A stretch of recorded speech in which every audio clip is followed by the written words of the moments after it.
You are listening to the Religica Theolab podcast in the Center for Ecumenical and Interreligious Engagement at Seattle University.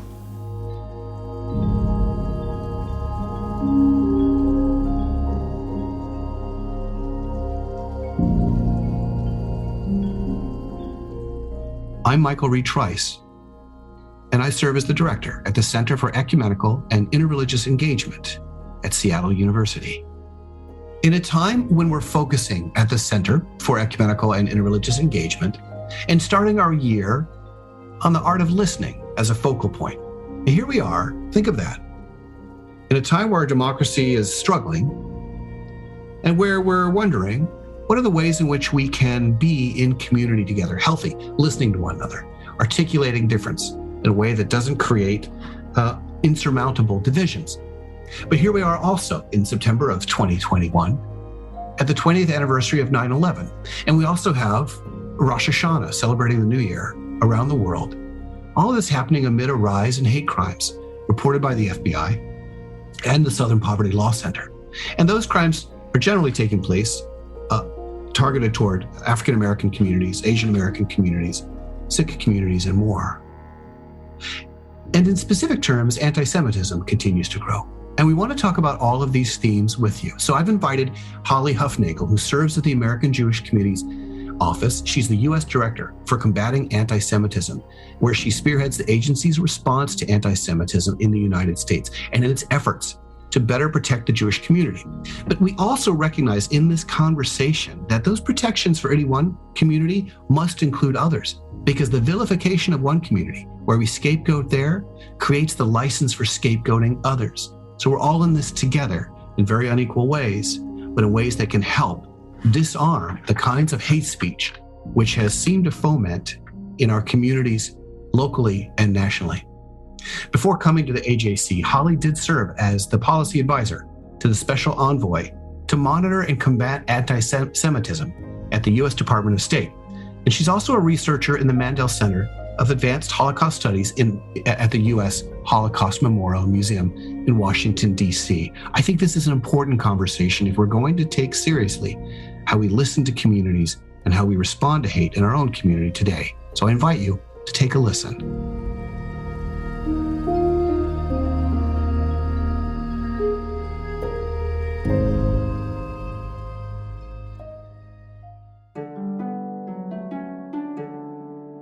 I'd like to ask you first about what constitutes a hate crime in the United States. The BBC yesterday released an article on that very title, looking at the United States from a British perspective. And it noted that a hate crime is a kind of criminal offense or one motivated, let's say, by bias toward gender identity or ethnic background or race, which we'll talk about later. But the perpetrator seems to select the victim because of who they are or who they're perceived to be. And in some cases, prosecutors will use federal law to charge an individual, let's say, on a hate crime. And they remind us in the article that the first federal hate crimes in the U.S. were identified in 1968 and has been expanded several times. And then in 2009, as you and I, I'm sure, both recall, Congress passed the Matthew Shepard and James Byrd Hate Crimes Prevention Act, which expands the federal definition of hate crimes. So however helpful this article is, it's somewhat, rather clinical from an external view, although a helpful one. We could also look at the Southern Poverty Law Center and their catalogs of hate crimes in the U.S. When you're working in this area or a subsidiary of this area every day as a professional, and when you think about this question and how you describe it to others, what constitutes a hate crime, or what is a hate crime in American society today, in your estimation? Thank you for the question. And the timing of it is very apt, as the FBI actually just released its hate crime statistics report for 2020. And so we are seeing in real time, just now what 2020 looked like for hate crimes in the US. And I think there's a lot of misconception actually about what constitutes a hate crime. And I think, we know there are rising attitudes of hate. There's online hate, but that doesn't necessarily constitute a hate crime. You have to have the crime itself, and then plus that addition of proven bias toward that person, toward that group that are under protected characteristics for it to be a hate crime. And what's so interesting is even if it's labeled as such, we follow the prosecution and the judicial proceedings afterwards. A lot of hate crimes are charged differently, and they might not be taking it as seriously. And that's so important, I think, in the United States context. If we really want hate to be taken seriously and to the fullest extent of the law, we really do need to make sure that the people that commit them are properly punished for those actions. Mm-hmm. And that's, it's an interesting thing about hate, because it seems to get, my sense is it seems to get infested in society. It gets infested or ingested in communities or in perspectives or ideologies that just kind of go unchecked and then can result in public displays of hate or aggression toward communities that we can think of. For instance, in Charlottesville, I remember the synagogue right across the street, and there were members of that community who were exiting out the back or side door at the same time that you saw this kind of white supremacist movement coming up. I mean, it seems like hate crimes, once they get going in a community or around a community, have this feeling of being somewhat unstoppable even. What's your sense of that? Do we feel helpless around hate crimes, or do they feel like we're in a position where we're not able to kind of halt them once they get going? I think if we feel helpless around hate crimes, then the hater wins. But I think you're right that there is a trend, and especially we've seen this online, that, we've seen a surge in hate crimes in recent years. We really have. And we start wondering, well, what's causing this? Or are they speaking to each other? Are there groups forming actually that are promoting some of this hatred? And you mentioned, Charlottesville, and I specifically work on issues of anti-Semitism. And that's something that we have seen actually, anti-Semitic hate crimes rising, as we believe that some of these instigators of these crimes feeling emboldened, feeling empowered by different societal factors, different tools they have at their disposal, such as social media, and able to unfortunately contribute to an even dangerous environment for Jews and others. And I would argue actually that anti-Semitism doesn't just affect the Jewish community, it affects, really all Americans, because it's a sign of declining democracy and declining pluralism and our values as Americans. I want to ask you more about that specific point in terms of, the decline of a sense of communitarian well-being or democracy or of pluralism. I'm mindful of the fact, as I'm sure you and I are and our listeners are, that here we are at the 20th anniversary of 9/11, or that time 20 years ago. I'm reminded of the film by Sharat Raju, where he directed the film Divided We Fall, Americans in the Aftermath. He traveled around the United States. A family friend had just been murdered in a hate crime. And at that time, we saw a number of crimes against the Sikh community or Muslim Americans, for instance, and those stories may not have made the evening news, but he wanted to capture these. It seems to me, maybe even a more philosophical question, that hate, when it's engaged in society in this way, it does what you mentioned. It has a deteriorative effect on democracy. But it's different from, let's say, private bias, isn't it? Like public aggression or even public hate crimes in the last 20 years. Have they grown in a specific way? Has social media assisted that in a way that's unique? What do you think about that? I do think there's a difference, of course, between private bias and private hate and the way that it can manifest itself in the public. And of course, the latter is actually much more dangerous. Of course, we still need to call out the individuals, even though they might have freedom of speech in our country, but we need to make sure that they're an outcast. They're a social pariah. If they say something Islamophobic, like what we saw after 9/11, there is that societal pushback saying that's not okay. This is, Muslim Americans are Americans and we need to, they are one of us. And what you said is inappropriate.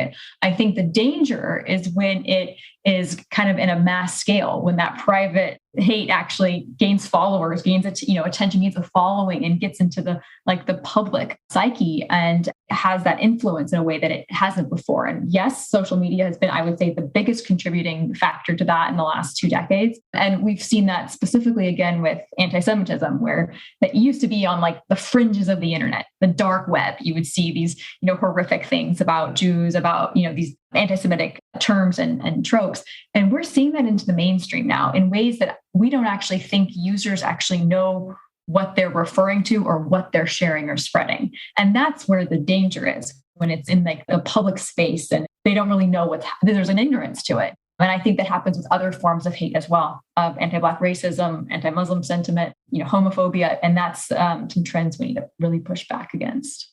I wonder also, given your comments, if in the last 20 years, we've also had public figures alongside social media who have legitimized the kind of, on the one hand, hateful displays publicly toward others. So now I could take my private bias, I could move into a public square, and I can exert my opinion alongside others, targeting a particular class or population on the one hand.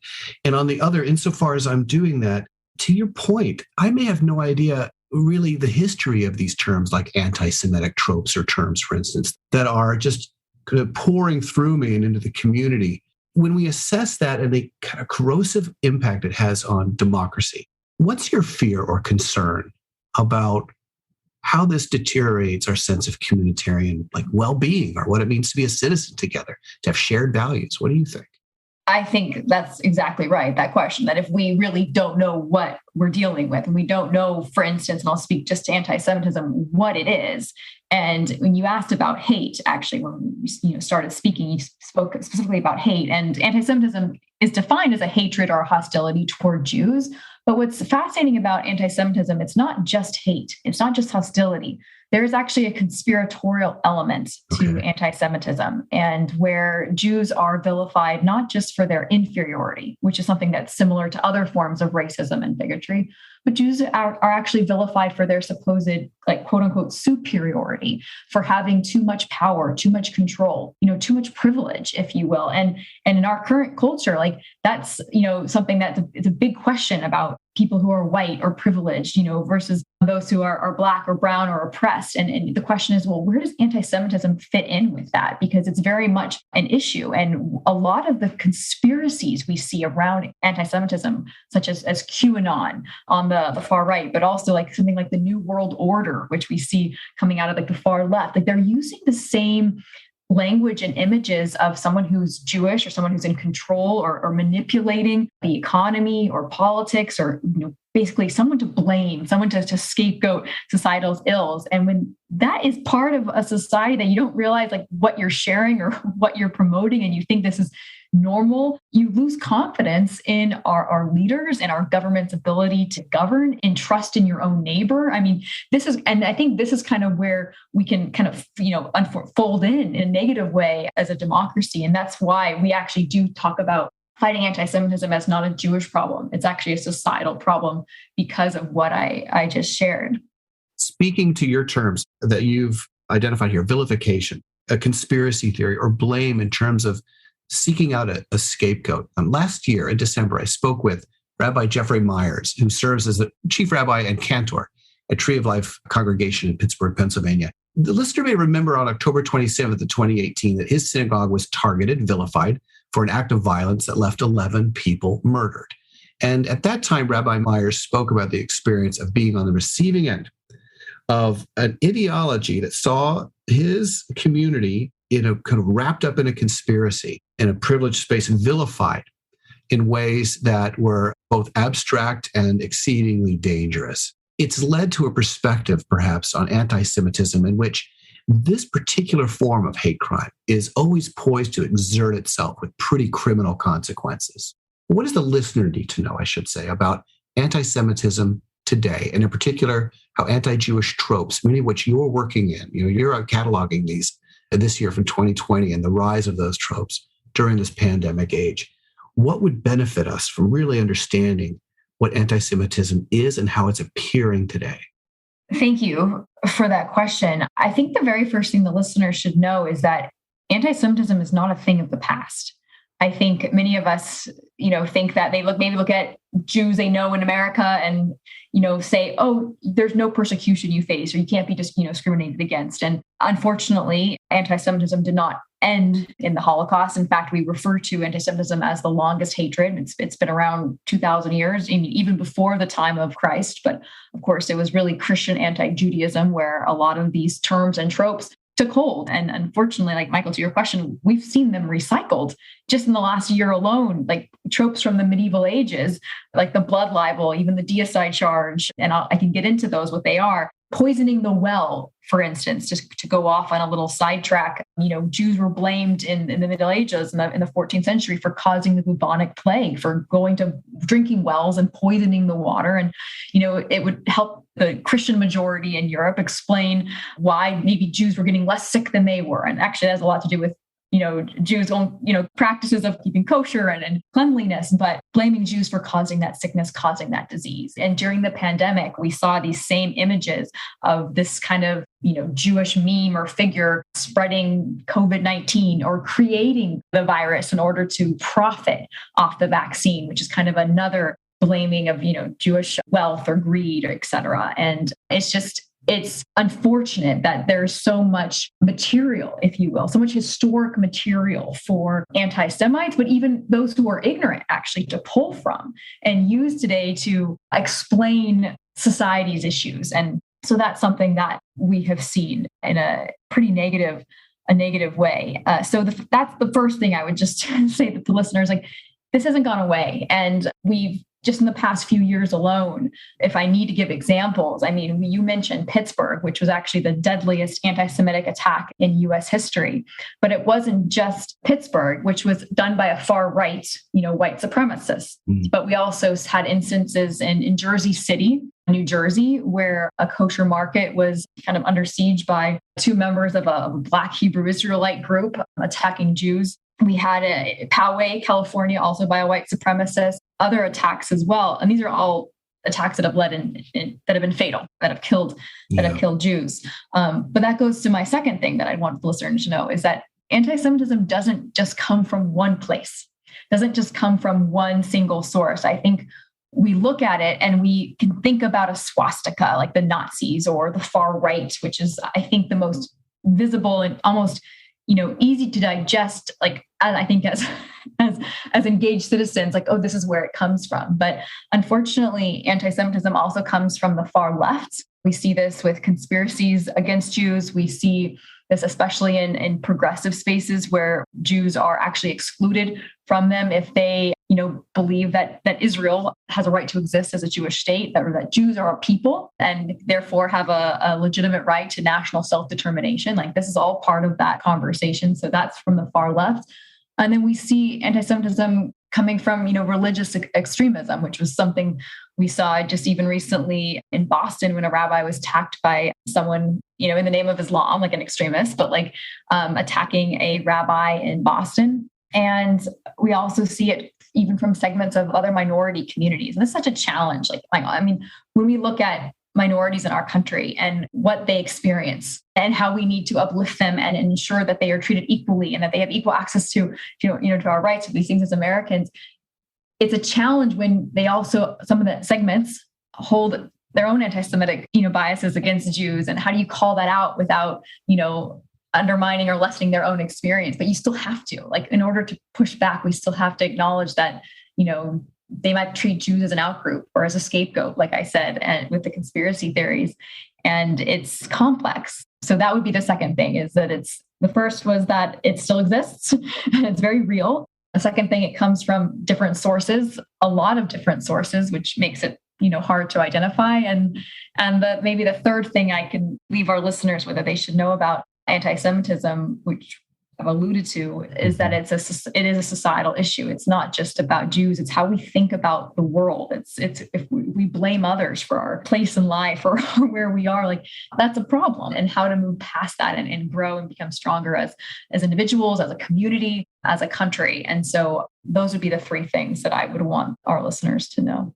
I want to take up this issue of it being the third point of a societal issue, but recognizing also it doesn't come from just one source. And to your first point, that it hasn't gone away. And you mentioned deicide, which for the listeners, I understand it comes from the Christian historical heritage, which is enshrouded in the belief that Jews then and now are responsible for the execution of Jesus of Nazareth. And that how that's then played out theologically, historically for hundreds of years, is that it has enabled a kind of license or legitimacy for the treatment of Jews, which has led to pogroms in the Middle Ages, and also has had some impact on even to the modern psyche today. To your point, sometimes we don't know where these cultural or narrative influences are coming from in our history. It may have nothing to do with anything that someone around us has believed previously, but it just gets into the weft and weave of society in terms of how we look at the Jewish people in general.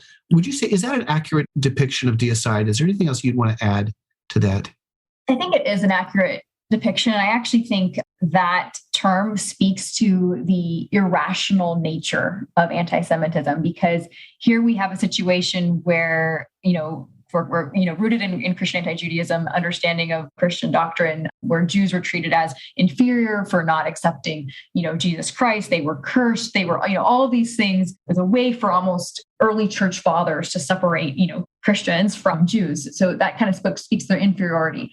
With the deicide charge, though, that oddly speaks to the supposed superiority of Jews. How can someone kill God, like kill Jesus, and have that kind of power? So you can kind of already early on see some of that, irrationality of anti-Semitism. Now, to the Catholic Church's credit, but also the Protestant Church's credit, like this has been disbanded, disavowed. Like the Deicide charge is no longer an official church doctrine. Right. This came out in 1965 with the Second Vatican Council and Nostra Aetate, because I actually would say that charge played a role in the Holocaust, in setting the stage for something like the Holocaust to happen in Christian Europe. But unfortunately, there are people who still think this, who still will blame Jews for killing Christ. And we actually see this term played out, unfortunately, in the Middle East today, which is just so interesting, I think, when you think about transnational trends or the way that information is shared and spread from Europe to the Middle East. We saw this actually with Nazi propaganda, with some of the partners in the Arab world that Hitler made, but is actually taking some of that Christian anti-Judaism and bringing it into new spaces. And unfortunately, just to give one example, is we see that image of a crucified Jesus in the context of the Israeli-Palestinian conflict, which can have its own set of criticisms and critiques. But to use classic anti-Semitism, like saying, Jews killed Christ, and then having that same exact image, and you see a IDF, an Israeli Defense Force soldier with the Star of David, murdering a Palestinian Jesus, it all of a sudden is that Jewish person killing God again. And that's the challenge when we talk about familiarity, when we talk about something that David Nuremberg, who's a historian out of University of Chicago, said that anti-Semitism is almost part of our grammar. I don't necessarily know, but he's saying it's part of the grammar of the West. Like it can come out in these different ways. And without being able to recognize that history, you might look at that political cartoon and say, oh, this is a commentary on what's happening. But it's much more than that. And especially for Jews, they know that meaning. They know that dog whistle, if you will, and it means something completely different. And I think we need to be very cognizant and our eyes open to how that targeted community might feel about some of these old tropes being used again. I want to just pick up a couple of points. The first being, for the listener, they're aware, as you mentioned, in the 60s, 70s, 80s, and 90s and on, a number of those, starting with the Catholic Church, but a number of those Christian communities repudiated their historical connection to any doctrine of deicide. And it's led to some outgrowth of significant dialogue with the Jewish community, nationally and internationally. I'm thinking of the Lutheran World Federation, for instance, but there's one example after the next. And that's been a really important outgrowth, let's say, of the last 60 to 70 years itself, as you're identifying. I also hear you saying that even though tropes can be used in a way with impunity toward the Jewish people, one can still be an advocate for both Jewish and Palestinian rights, for Israeli and Palestinian rights, and can even be an advocate for each of those communities, while at the same time of being critical of some activities of any government, including the Israeli government, without resorting to historic anti-Judaic tropes. That's the problem I hear you signifying. And of course, this earlier point about where social media is used to elevate and amplify those tropes, it does a disservice. But what I also hear you saying is the disservice transcends the Jewish community as it would any community. And that's to your third point earlier, that the societal issue is that there is a corrosion that takes place that impacts all of us when we vilify and amplify that vilification of others, because it creates a kind of license. Right now I can do this. I can do this on social media, my Facebook account, or other things. The news media can pick up on these tropes, often unwittingly. And I guess my concern, I'd like to get your reflections on this, is that when I locate the scapegoat, in this case, when I vilify a human being or a community, and then with impunity, I do two things, it seems to me. I exert a kind of hate crime status toward them. So I'm locating them and putting them in a dangerous position, putting them in a position of being attacked and maybe even being maimed or killed on the one hand. And on the other, what's happening in an odd way is I'm elevating myself, right? Like I'm creating a kind of righteousness bubble around me. Like I am somehow receiving some form of even a chosen status. Like I'm just morally more righteous than those I'm vilifying. The lower I put them down, whoever they are, the higher I go. And I wonder I guess my next question to you in this regard is, what happens, or what are your reflections on, there's different kinds of structural violence, let's say, that can take place if a hate crime becomes enshrouded in structure, in structural injustice, for instance, where unjust structures evoke in their systemic reality an ongoing hate crime. And you mentioned the Holocaust. We've seen examples of that, right? Where a population is ghettoized, either as citizens or physically in their community. Do we run the risk? Is that the ultimate risk, or are there other risks to society when we don't get a handle on how hate shows up toward communities? Jewish community. We're looking at also the African American community, what Asian Americans have experienced this year. What are your reflections on that?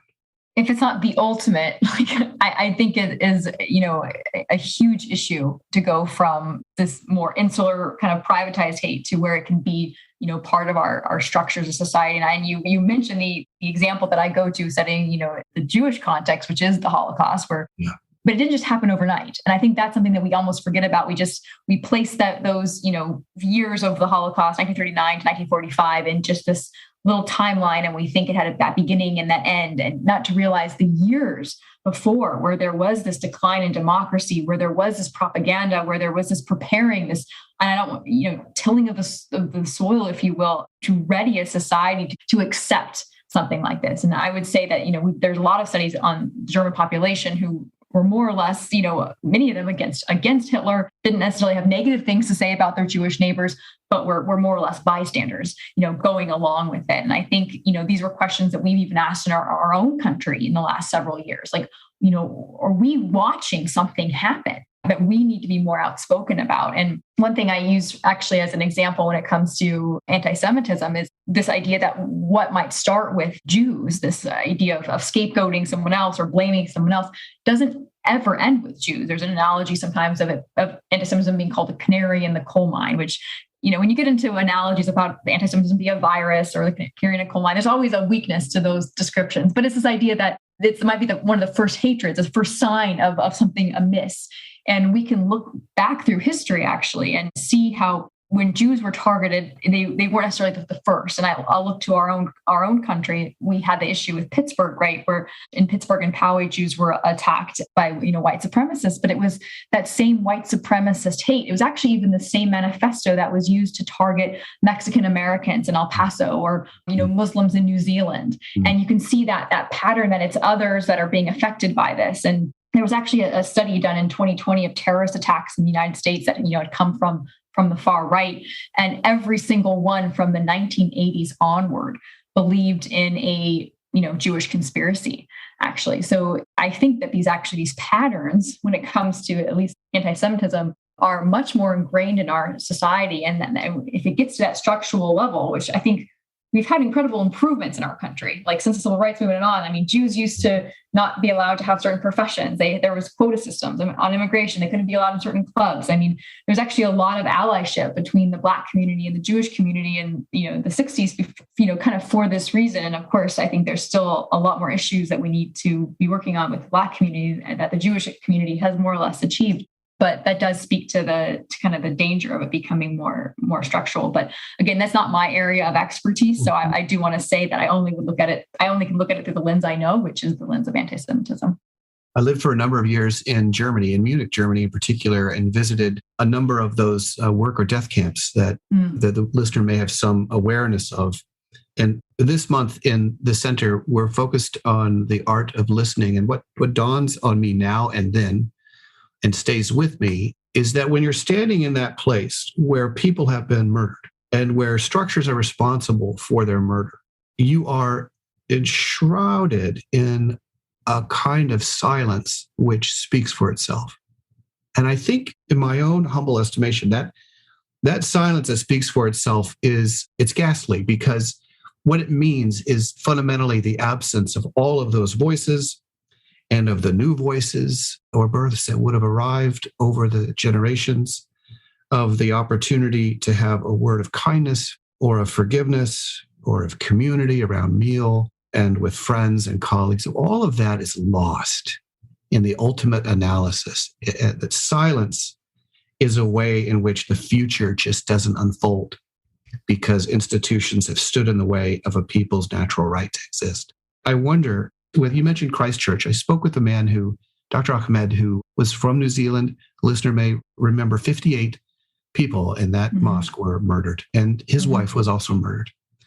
And he spoke about silence. He spoke about also the need to be resilient, to have fortitude as communities, to understand the power of your collective well-being in the face of everything we've talked about. When we talk about anti-Semitism, and in the face of vilification itself that is corrosive across societies and across communities.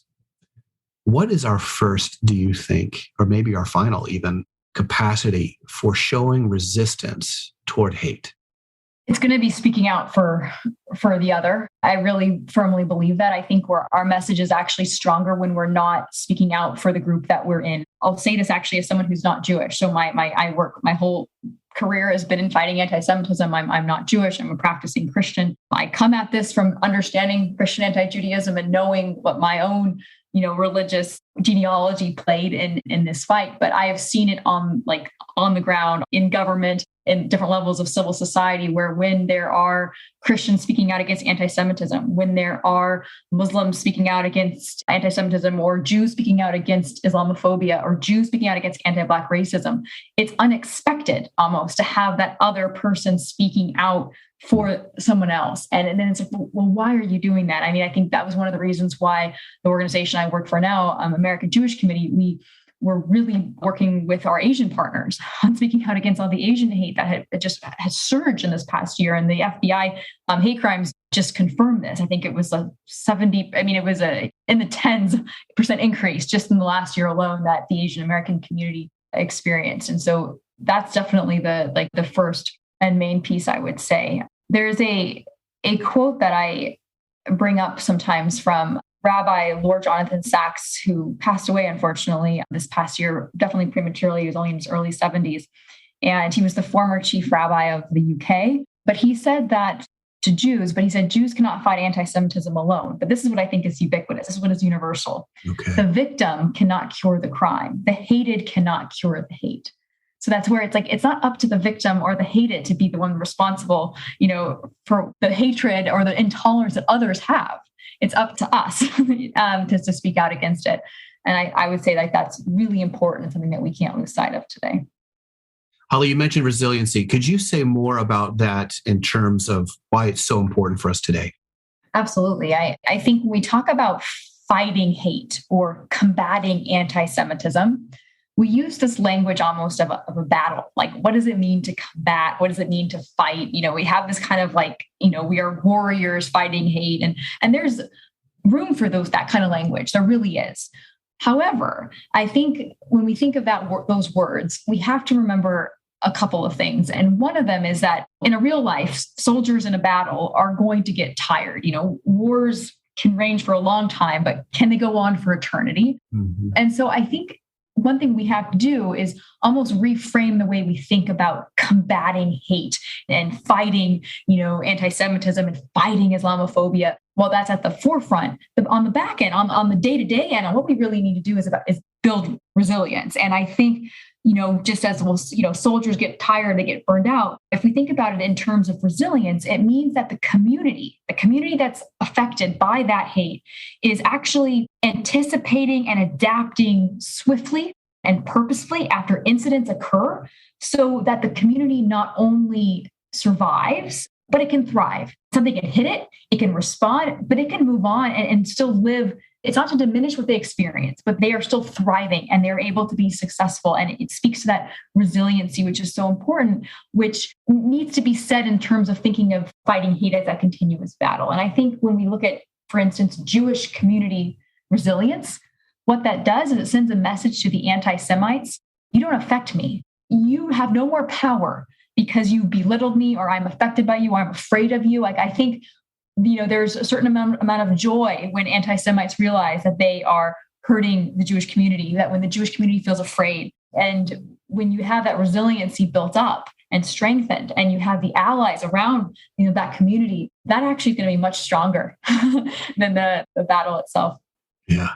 Those at the helm of structures, those in positions of privilege, to your point, and of power and proximity to power, have a moral responsibility, don't they?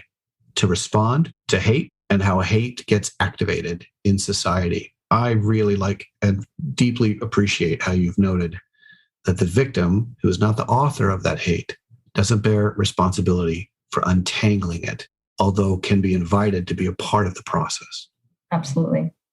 Thank you so much for joining us for this important conversation, Holly. We really appreciate it.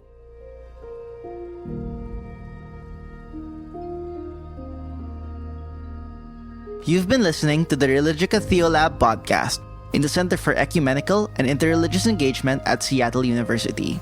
To learn more about the center's work and for resources to be used in local communities, visit us at seattleu.edu/thecenter.